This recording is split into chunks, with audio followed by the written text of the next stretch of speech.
everyone, and welcome back to the channel.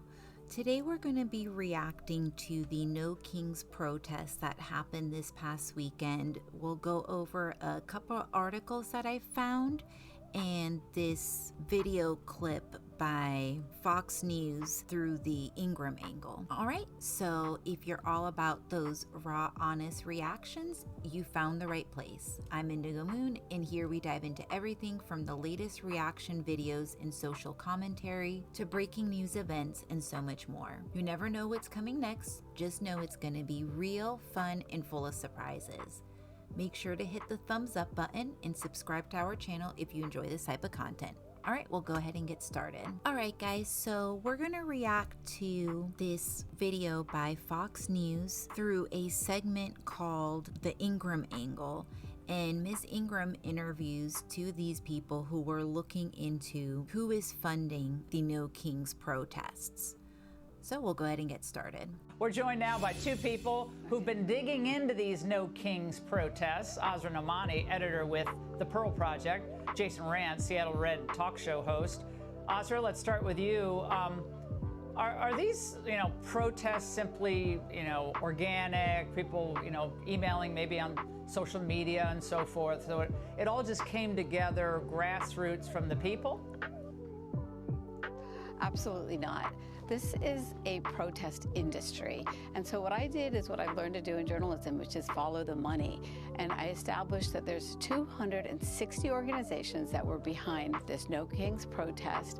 And as Jenica Pounds, a computer scientist with Data Republican, said to me, they have built an empire, these left-wing organizations, using nonprofit status to use the machine that we have in America to wage a war, a political war on Donald Trump. And so everything was orchestrated. It was political theater from beginning to end, from social media. And the real question for people is the fact that these organizations we're living rent-free, basically tax-free in America, pulling off these protests. Yeah, it seems like, Jason, there are hundreds of organizations behind these protests. It's not one particular organization, but it is like, I really think it's actually their social life.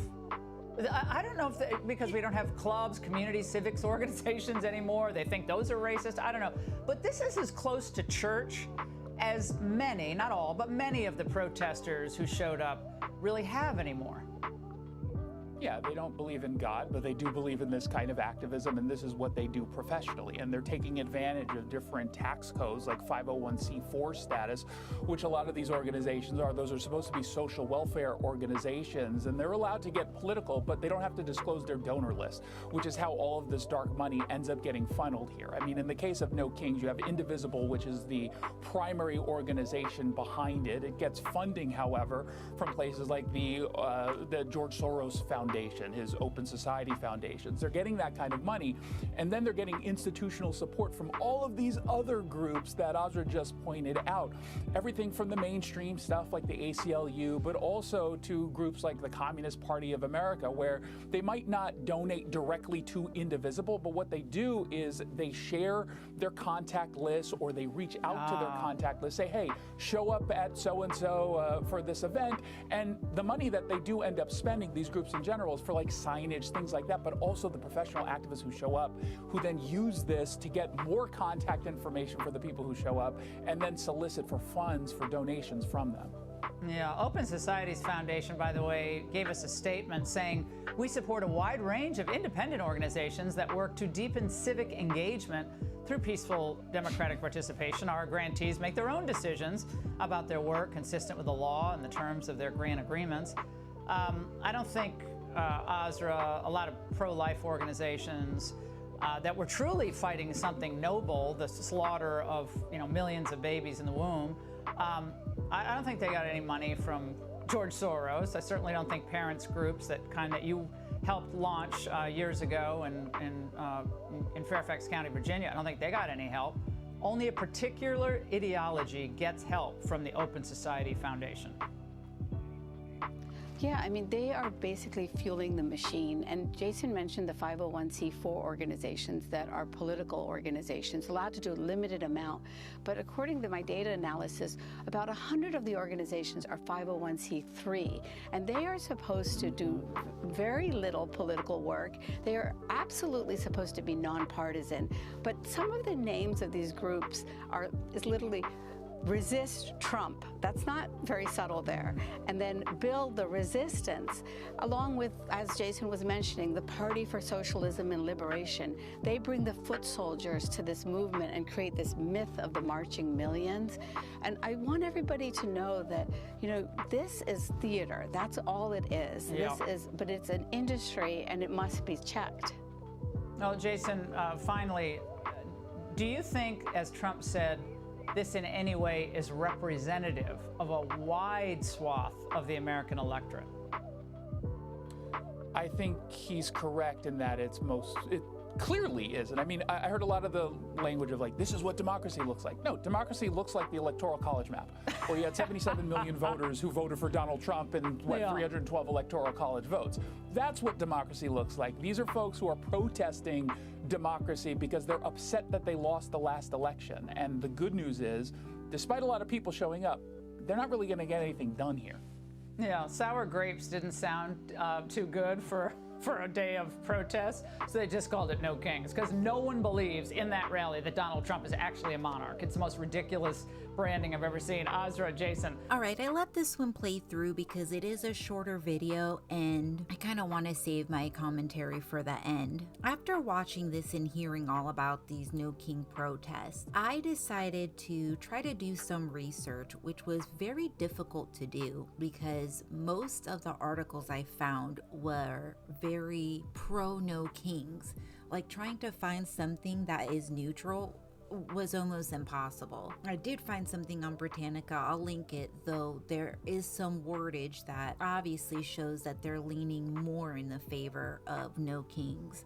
I think this whole No Kings thing is such a joke because, like they were talking about, No Kings poses as some grassroots organization because local grassroots have been giving them money.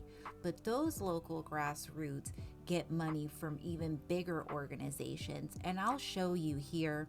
I found a list of some of their donors, including Open Society, that was founded by George Soros.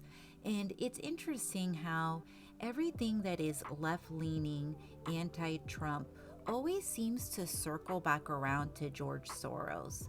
And him putting in so much money into No Kings is just hilarious because this guy's a billionaire bitching about a millionaire winning a fair election that over half the country voted for this guy. And he talks about no kings. All these corporations are the true kings. These people go around saying that, oh, Trump is a tyrant and he calls himself a king and he's gonna continue on after the 4 years, right? And all this stuff, everything just about No Kings really is just anti-Trump. Like that's what they really need to call them, is anti-Trump protests. Because if we're talking about No Kings, but the kings, the true kings, the corporate kings are the ones funding this, then it's disingenuous. It's hypocritical.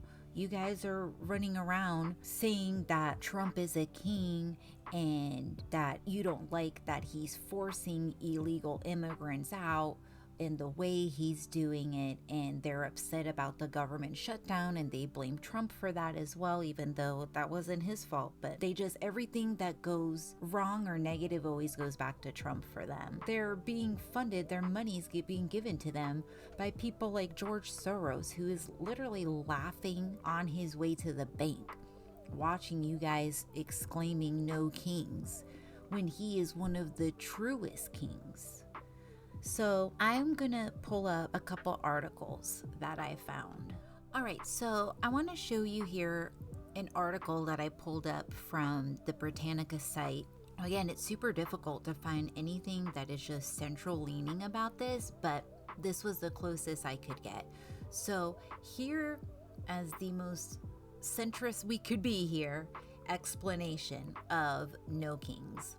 So the No Kings protest either of two major rallies organized to protest the second presidency of Donald Trump. The first round of protests were held June 14, 25, to coincide with his birthday, and a military parade in D.C. commemorating the 250th anniversary of the U.S. Army. The second day of No Kings protests occurred on October 18, 25.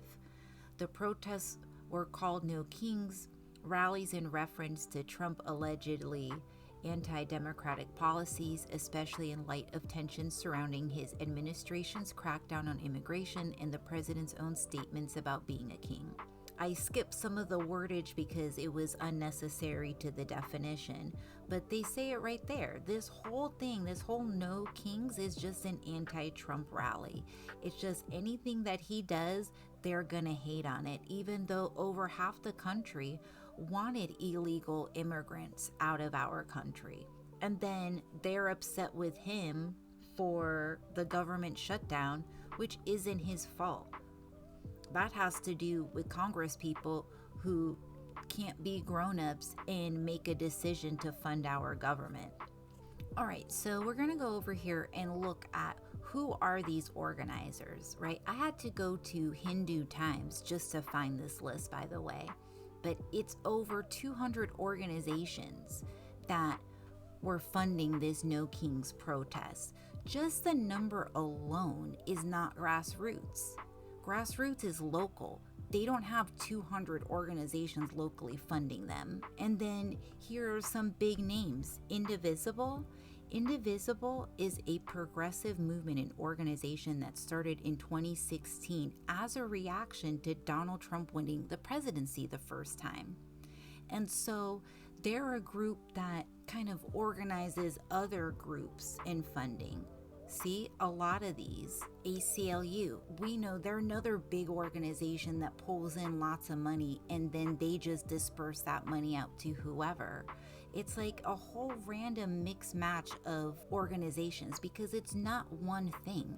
They don't have enough people for one thing. They have to gather all these smaller groups to come together to make it look like it's one big thing. And right here, who is funding it? It's a mix of progressive foundations, unions, and grassroots donations, including Open Society Foundation that was founded by George Soros. He claims that he started this as a way to promote democracy and what other nonsense, but my theory is these big billionaires want to take out the American government system because it's no longer working for them. It's failing. And all their little tricks are only going to get them so far, like shrinkflation and a coming up video soon about how they're not only ripping us off through shrinkflation, they're also charging us for the plastic that they put our meats on and still saying that that's net weight. But that's a different video. We'll get into all that. But even with all that, they know their system is failing. And I think what they want is to be the ones in charge and force us into like slave labor. I mean, I honestly think it's that crazy. Just look who keeps funding it. It's all these corporations. And maybe surprises me the most is the hypocrisy. These people are out here hooting and hollering that Trump is a tyrant because he's doing things that he promised the American people he was going to do, like handling the illegal immigration. But yet, they're being funded by people who are richer and more powerful than even Donald Trump. And I think what we really need to be doing is all coming together and fighting the corporations first. I mean, I'm more of kind of a middle in the road when it comes to politics. Lately, I have been more right-leaning, I think for pretty obvious reasons, but I think all of us need to come together and start from the bottom up. If you're upset with government, then you need to be looking at your local government because there's a lot of corruption going around because of local government. And these corporations, like all the stuff that Walmart is doing between the shit they put on our food and shrinkflation and just overpricing everything. That's the kind of stuff we need to be fighting. Sure, we'll make our way to the top, but Donald Trump is not really the problem. It's the way the whole society is set up to benefit the rich. And they're mocking us by starting movements like the No Kings protest. And the people that are out there who genuinely believe in this movement, because not everybody is a paid actor. That's true. Yes, Indivisible does have people that work for them and they send them out. They pay them hundreds of dollars a day to do it. But there's a lot of people out there. I know people who did go out there or wanted to go out there on Saturday, and they wholeheartedly believe in all of this. So they are tricking a lot of people, but I think the more we talk about it, the more that gets exposed, the more it's broken down, these movements will slowly start to lose steam. And I commend our government for going after these very anti-American organizations, because they can put the facade that it's an anti-Trump thing, but deep down, it really is rooted in hating the American system, and that needs to be stopped. All right, that's going to wrap it up for today's reaction. I hope you guys enjoyed watching it as much as I did. If you did, make sure to hit that thumbs up button and drop a comment below with your thoughts. What do you think of the video? Do you agree with my reactions, or did I miss something? I'd love to know. And if you're new here, don't forget to subscribe and turn on the notification bell so you never miss a reaction. Bye guys.